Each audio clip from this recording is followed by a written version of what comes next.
To our channel, ladies and gentlemen. The former president's son, Jomo, moved to court today to challenge the decision by the KK administration to revoke his firearm license without any reason. And through his lawyer, Ngatia, a very renowned lawyer, Jomo argued that the process by which the government wants to revoke his license is going against the constitution and is only meant to contravene his rights as entrenched in our penal code and in the constitution of Kenya. Now the courts once again listened and gave him an order, and it's reported there that the High Court has suspended a decision by the state to revoke former President Uhuru Kenyatta's son John Kenyatta firearm license. You see, this drama started last week because the government has tried all their means to intimidate Uhuru because they claim that Uhuru is financing the demonstrations. So when the demonstrations were going on, they're looking for ways to try and cow Uhuru so that he can, according to them, stop any alienation to the Azimio fraternity. So last week they invaded his home, and according to him, he claims that the officers who went to his current home did not give any reason. When they challenged them to give any reason why they want to revoke his license, they had no reason. And when you look at the drama itself, they visited his current home using foreign number plates. One Subaru did not have any number plate. The other had a Sudanese number plate, something that is almost causing a diplomatic spat between the government of Kenya and that of Sudan, because we also understand that when the government, when the security, quote unquote, went to abduct Raila's security, Mr. Ogeta, one of these Subarus were in Sudanese number plates. So they're using foreign number plates to intimidate Kenyans. You know, if you look at what Jomo is saying, he's not claiming that he should not be subjected to the rule of law just like any other Kenyan. He's not saying that because he's a son of a former president, he's not above the law. No. He's only saying that if the government wants to revoke his license, then they should follow the law. His license is supposed to expire in 2027. We are in 2023. We still have a number of years. And then the sudden change of heart by the government is something that he is worried about. What has changed? According to Uhuru Kenyatta himself, Uhuru wondered why all of a sudden the government is launching an onslaught against his 90-year-old mother and old granny, Mama Ngina, and then now his son. You will all agree with me that Jomo has been a very quiet Kenyan. You never hear of him. Compare him to the family of the current president, William Ruto. Charlene was moving from one place to the other. At some point, people nicknamed Charlene Quickmart, because Quickmart was within a very short period was opening branches everywhere. And Charlene, immediately after her father took out of office, she started meeting governors. All of a sudden, she had an office. So when you compare the two families, Jomo, unlike Charlene and the other members of the first family, is a very quiet guy. And the government is making him famous. This is how you make leaders. Because even people who did not know Jomo will now know. And before you know it, he will go there to contest for a seat, because even those who did not know him now know him. There is also sympathy. The government does not know. Because everyone can see we are not blind.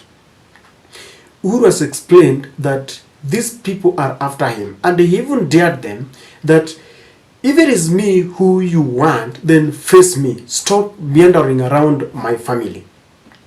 And I think this is pure intimidation.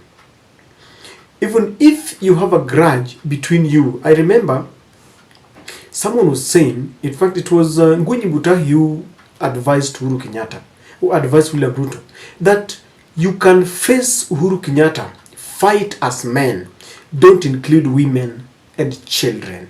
Because for heaven's sake, I'm very sure that even if, let's say, that Uhuru Kenyatta intimidated William Ruto, I don't think he went to an extent of now targeting his family members. I've seen people like Deputy President Rigathi Gachagua claim that DCI officers used to go to his office very early in the morning and maybe intimidate him in front of his children. People in Ndindi Nyoro, I saw them sometimes being called upon to go and explain themselves in court, something of the kind. But I never saw Rigathi Gachagua's mother or son or daughter. I never saw Ruto's mother or any member of the family being intimidated. Whenever you have political differences, I think the family members should not be involved at all. Because sooner, before you know it, William Ruto will be a former president. Power is transient. He's not the first president that we have in Kenya. We had Jomo Kenyatta, we had Moi, we had Mwai Kibaki, and I don't think that the relationship between even Moi and Kibaki was such a good one. It is not that Kibaki decided that after you have ascended to power, you decide to work for the people. You don't follow your enemies. You just decide that you are not on a revenge mission. But you see, William Ruto is setting a very bad precedent that when you are a retired president, when you are a retired president, then the one who is incoming, your predecessor, is now going after your family. And it is something that is not really good for our country. I have always said that William Ruto and Rigathi Gachagua have presented themselves as men of God. Assuming that they were intimidated, I thought this is the moment that they should put this to an end. If there are atrocities and some bad governance policies that maybe Uhuru Kenyatta used to perpetuate, for them to show the whole world that they are different from Uhuru Kenyatta, then they should now do it differently. Because I remember very well, William Ruto and Rigathi Gachagua said that they will not use the police to settle political scores, assuming that the previous regime was doing the same. Then it should now put an end so that we can see a difference. In light of the fact that they're saying that they are Christians, I think forgiveness is also at the heart of it. So the courts have decided that whatever they're doing is wrong. If they have to revoke, then the law requires that Jomo must be called and be heard. His side of the story must be heard, because you cannot just wake up in the morning and say that we want to revoke your license, knowing very well that all this is intimidation. Even the rules of natural justice demands that even a murderer is given a chance to explain himself. I have seen people from all quarters urging William Ruto to stop intimidating the Kenyatta family. You never know who will be the president after you. You don't know who will become the president after William Samoei Ruto. Things might just take a new turn of events. Someone from Azimio might just be the president of Kenya in 2027. So are you telling us that if there are some very bad policies like now following up the former president's family, are you now saying that, for example, if Kalonzo takes over, or Raila or Martha or anybody, they should now start following members of Ruto's family? Ruto's mother is such a lovely granny, she's old. Can you imagine if someone goes after her the same way Ruto is going after a 90-year-old Mama Ngina? This is something that is wrong. And the administration must now respect the courts.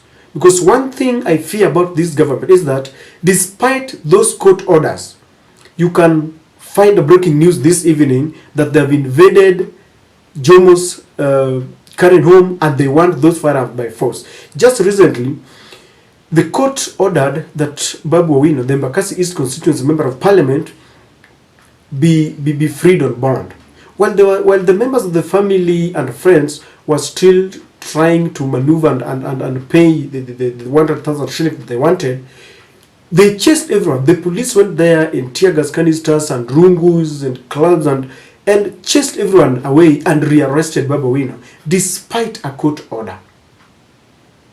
And this is something that you might just find another breaking news, that despite this court order, this court injunction, they want to arrest him or do something. Our message to the court is very simple. If you have studied and scrutinized what is going on around the country, our only hope is now the courts. Because like I always say, the executive arm of the government is very cruel, hell-bent on intimidating Kenyans. They no longer listen to Kenyans, they ignore. In the case of the Finance Bill 2023, they ignored the voices of the Kenyans. Then they have captured the legislative arm of the government. Our parliamentarians have been pocketed. So we don't have anywhere to run. When people go to the streets to picket in accordance with the constitution, they are beaten, they are maimed, they are killed. So the only hope is the judiciary. And this is a message to Madam Martha Koome, because everything that is now revolving around the country, even today, the finance bill is pending in court, courtesy of Okiya Mutata.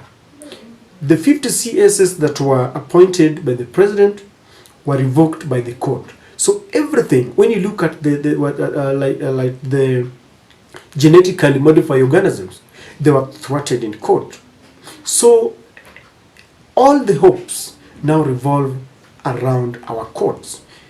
If they allow themselves to be compromised, we are finished. This I can assure you. We never imagined that there would come a time when an immediate former commander-in-chief and a current commander-in-chief take their battle to a court of law. It is something that is really humiliating. It should not be witnessed in our country, that Uhuru Kenyatta and William Ruto are fighting to an extent that they have to take each other to court. Because what is happening here, in a sense, is that Uhuru has taken Ruto to court. That is what it means, because Uhuru has claimed that the administration is after his family, invading his Northland farm, removing the security from his mom's home, now intimidating. We should not consent to this level.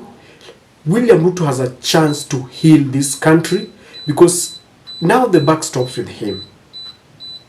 How I wish that they should now forget about this blame game about the Kenyatta family and they focus on rebuilding this country, uniting the country, rebuilding the economy, not theoretically the way they say it, but practically. They look at the issues that are bedeviling Kenyans about the high cost of living, and they listen to them, and they stop focusing on their enemies, stop implementing the policies of the West, the IMF and the World Bank.